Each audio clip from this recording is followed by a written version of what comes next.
Mesdames et messieurs, bonsoir. Vous vous en souvenez certainement, il y a quelques années, nos compatriotes l'avaient affectueusement d'ailleurs surnommée Maman Bulldozer. Elle cassait tout sur son chemin, la célèbre rue Princesse de Yopougon, l'axe principal de Yamoussoukro et la route internationale passant par Boaké s'en souviendront longtemps. Mais aujourd'hui, les choses ont changé. On pourrait l'appeler Mère Poule ou Maman Poule, pourrait-on dire, défenseur acharné de la femme, de l'enfant, au chevet de la mère et de la famille, solidaire des Ivoiriens en souffrance, allant jusqu'à jouer la brigade des mœurs. Que cherche-t-elle? Que fait-elle si souvent aux côtés de Mme Ouattara? N'en fait-elle pas trop aux yeux de certains de nos compatriotes pour obtenir quoi et avec quels moyens? Vous l'avez certainement compris. Il s'agit de Mme Adou, Anne Désirée Oloto, que nous présente ici Francis Boifo. Elle se passionne pour l'enseignement, la gestion des affaires administratives et la politique. Anne Désirée Oloto est membre du secrétariat général du Rassemblement des Républicains, RDR. Elle milite au sein de ce parti politique depuis 1994, date de sa création. Députée de la circonscription administrative de Tout-le-Pleu à l'ouest de la Côte d'Ivoire, depuis novembre 2011, Anne Désirée Oloto était de juin 2011 à novembre 2012 ministre de la Salubrité urbaine. En novembre 2012, Anne Désirée Oloto se voit confier le ministère de la Solidarité, de la Famille, de la Femme et de l'Enfant. Sa priorité, protéger la famille, faire respecter la femme et les enfants. Également, asseoir une politique de promotion du genre. Aux côtés de la première dame de Côte d'Ivoire, Mme Dominique Ouattara, présidente du Comité national de surveillance des actions de lutte contre l'exploitation, la traite et le travail des enfants, la ministre travaille à l'éradication des violences faites aux enfants et au respect de leurs droits. Enseignante, amoureuse de la lecture, la ministre Anne Désirée Oloto est titulaire d'une licence en management et gestion des entreprises, d'un certificat en négociation et gestion des litiges, pour ne citer que ces deux diplômes. Avant sa nomination au gouvernement, Anne Désirée Oloto était chef de cabinet, responsable chargé de la politique du genre en milieu universitaire au ministère de l'Enseignement supérieur et de la Recherche scientifique. La ministre de la Solidarité, de la Famille, de la Femme et de l'Enfant est née le 20 avril 1966 à Abidjan. Bonsoir, Madame la ministre. Merci d'avoir accepté cette invitation dans cette présentation de Francis Boifo. Vous manquez quelque chose? Non, je ne crois pas. Je vous remercie. En tout cas, vous avez dit l'essentiel. Très bien. Alors, Madame la ministre, je voudrais vous dire que cette émission va s'articuler autour de 3 axes. Le premier, quelle protection de l'enfant? La lutte donc contre le travail et l'exploitation des enfants. La politique et la promotion de la femme, mais bien entendu, la famille et la cohésion sociale avec en toile de fond, la solidarité qui vous tient tant à cœur. Alors, Madame la ministre, sachez également que 3 journalistes vont vous interroger. Il s'agit d'Ali Diarasouba, présentateur des éditions de 20h sur RTI 1, Brou Preston, qui est journaliste à Fraternité Matin, et Herman Guivet de Radio Côte d'Ivoire. Mais en attendant, Madame la ministre, actualité oblige. Cet après-midi, en compagnie de la directrice de cabinet de Madame Ouattara, vous avez procédé au lancement de la semaine de l'enfant africain, avec pour thème une éducation de qualité gratuite, obligatoire et adaptée à tous les enfants africains. Premièrement, que recouvre ce thème? Et deuxièmement, vous clôturez vos manifestations à Divo. Pourquoi avoir choisi la ville de Divo? Je vous remercie, M. Traoré. Je voudrais tout de même faire un constat avant que de répondre à vos préoccupations. Je constate que sur 3 journalistes que vous avez désignés pour m'interroger, me poser des questions, pour poser les questions des Ivoiriens, vous avez choisi 3 hommes et aucune femme. Très bien, nous le notons, nous avons compris tout à fait. Vous avez en face de vous le ministre en charge donc, de la femme, oui. en charge de la politique du genre, et je pense que il y a des femmes journalistes qui auraient mérité également de poser des questions à leur ministre de tutelle, et j'espère que ce sera pour la prochaine fois. Ah ben, j'espère vivement, mais je peux vous assurer que nous l'avons fait sciemment. C'est une histoire, c'est un combat que vous menez également. Quand vous menez le combat du genre, vous êtes avec des hommes et nous sommes presque sûrs que nous allons parler, nous comprendre et nous entendre. Je vous remercie.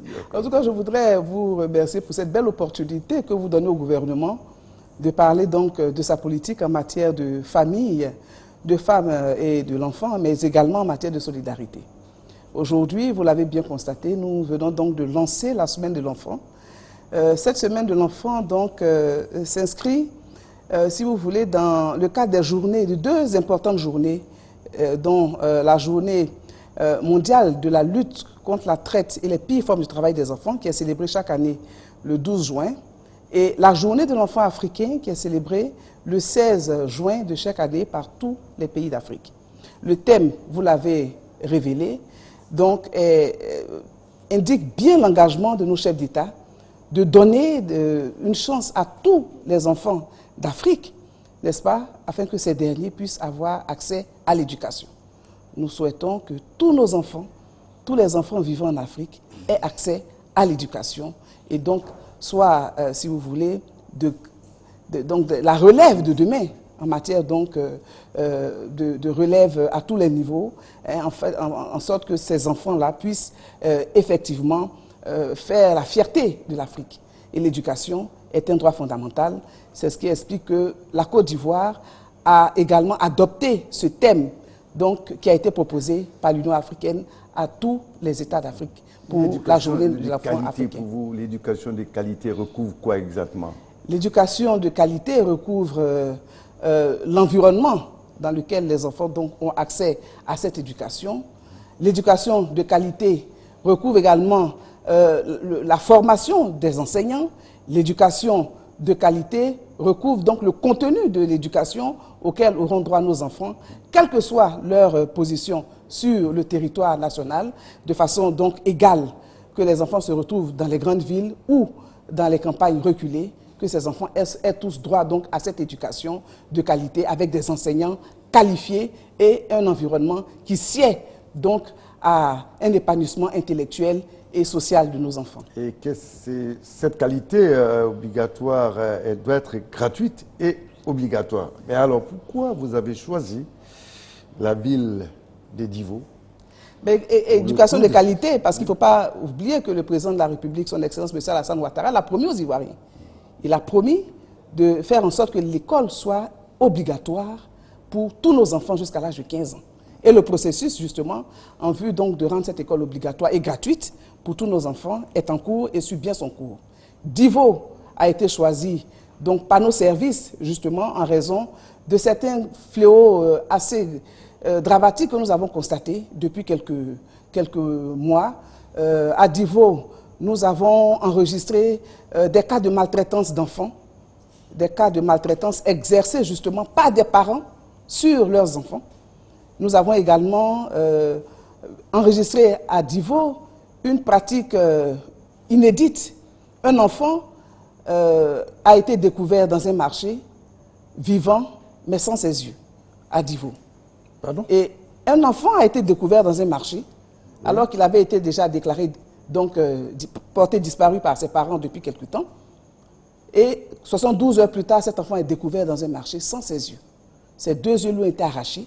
Il a reçu donc sur le visage un produit. Nous ignorons encore la qualité de ce produit, mais nous estimons que ce sont des indicateurs assez alarmants et assez graves qui nous obligent donc à nous y rendre à l'effet de sensibiliser les populations vivant à Divo afin de faire en sorte que les enfants de Divo bénéficient de la même protection que tous les autres enfants vivant sur toute l'étendue du territoire national. Alors justement, dans le cadre des campagnes de sensibilisation, il n'y a pas très longtemps, j'étais avec Mme Ouattara à San Pedro pour parler aux producteurs et aux agriculteurs qui utilisent et qui maltraitent parfois ces enfants. Je vous permets de vous plonger dans ce reportage de Viviane Aïmer. En sa qualité de présidente du Comité national de surveillance des actions de lutte contre la traite et le travail des enfants dans la cacaoculture ivoirienne, que la première dame effectuait cette visite pour rencontrer les nombreux producteurs de cette région du sud-ouest, grande productrice de ces deux cultures de rente. L'importance de cette rencontre était marquée par la présence des ministres Koulibaly Sangafoua de l'agriculture et Anne Ouloto et Moussa Dosso, respectivement vice-présidente et président du comité interministériel de lutte. Et également par la présence des ambassadeurs de France et de Belgique et le chargé d'affaires de l'ambassade des États-Unis, et par la présence aussi des représentants des sociétés d'exploitation et de transformation du café cacao. Sur cette place attendaient déjà près de 1000 producteurs de la région rassemblés grâce aux soins du Conseil Café Cacao. Le ministre de l'Agriculture les a invités à prêter une oreille attentive au message de la Première Dame, car grâce à son leadership dans la lutte contre le travail des enfants dans la cacaoculture en Côte d'Ivoire, la menace de boycott international sur le cacao ivoirien est maintenant dissipée. Toutefois, la vigilance doit être de mise, a-t-il souligné. Et c'est un appel à la mobilisation de tous les producteurs de Côte d'Ivoire pour éradiquer définitivement du sol ivoirien ce fléau qu'est la traite et l'exploitation des enfants dans la cacaoculture, que la présidente du Comité national de surveillance, le CNS, a lancé, s'adressant à son tour à ces milliers de producteurs présents. Le gouvernement d'État américain a revu son jugement sur notre pays. Nous avons été reclassés de la catégorie 2 sous surveillance à la catégorie 2, ce qui veut dire que les efforts de notre pays en matière de lutte contre le travail des enfants sont reconnus. C'est une avancée encourageante. Cependant, nous devons faire davantage d'efforts et nous mobiliser tous autour de ce problème grave. J'invite donc chacun et chacune d'entre vous à veiller à ne pas utiliser les enfants comme main-d'œuvre dans les plantations, car cela peut nuire aux fruits de votre travail et à l'image de la Côte d'Ivoire. Après les allocutions, a suivi un panel riche d'informations pour tous ces producteurs.